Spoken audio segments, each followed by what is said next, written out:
اليوم الخامس من سلسلة تعلم اللغة الألمانية في 300 يوم. Der Rucksack, der Rucksack, der Rucksack.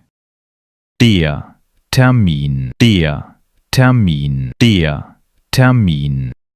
Die Treppe, die Treppe, die Treppe. Der Aufzug, der Aufzug, der Aufzug. Das Badezimmer, das Badezimmer, das Badezimmer. Der Besucher, der Besucher, der Besucher.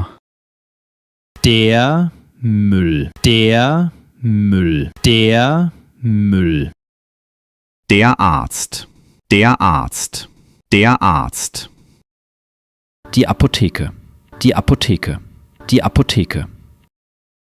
Das Krankenhaus, das Krankenhaus, das Krankenhaus. لو عجبك الفيديو ما تنساش تعمل لاف وفولو، وعايزك تبص على البايو بتاعت التيك توك هتلاقي لينك قناة اليوتيوب. روح اعمل سبسكرايب عشان هنعمل شغل جامد قوي هناك الفترة اللي جاية. سلام.